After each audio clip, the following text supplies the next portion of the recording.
What was it about this opportunity in Oregon that led you out here from Georgia? This staff is incredible. Yeah.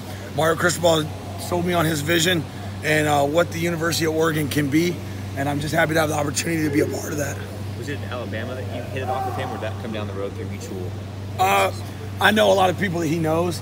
We passed each other in the hallway a couple times in Alabama, but I was an unpaid intern just getting started. We had an opportunity to, I kind of had an opportunity to follow him and what he's been doing.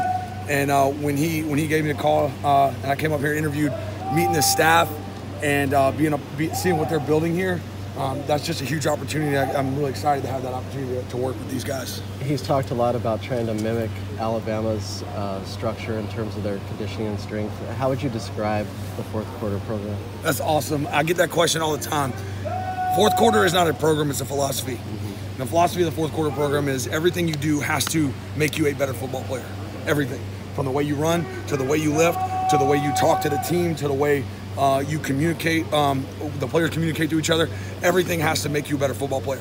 And that's not limited to sets and reps. That's not limited to types of drills. That's not limited to any type of run or organization as far as like when you run and how long you go. Everything we do, we ask ourselves, does this make us a better football team? Does this make us a better football player? That's the only question that matters. Last year when they started a new program, they had some guys go to the hospital. How did you kind of implement it, in a safe manner this time? Well, every strength and conditioning coach's number one priority is to keep their players safe. I can't speak to what happened here before, but we as a staff, from Coach Cristobal all the way down to me and my staff, everything we do is all about implementing a program that builds. Our program is based on accumulated load over time. It's a slow build leading up to the season and then late into the season. So there's a couple of peak points, but you have to make sure that as you program and as you implement the stuff with your team, that you slow build and they make sure their bodies are prepared for each stage of training.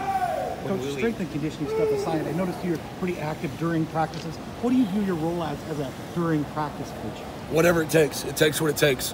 We obviously want to operate within the rules the NCAA sets forth for us, but we also want to do everything we can to help our team win. I noticed in the stock picture the Ducks have of you on their website, your hair is different, you don't have that mustache. When was that picture from that they've got? That's probably my staff picture of 2015 Georgia, but I actually sent them one with a superimposed mustache on them. They hadn't put it up yet. So.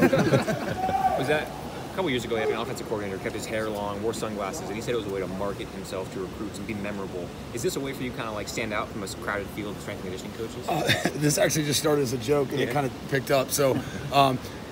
Once we got to a point where, at one point this mustache was undefeated, and you don't shave an undefeated mustache. So. What's the grooming routine there? Is that like a wax? Or? Yeah. I got a whole laundry list of products. When Willie inherited this team a little more than a year ago, he said that he felt like the roster was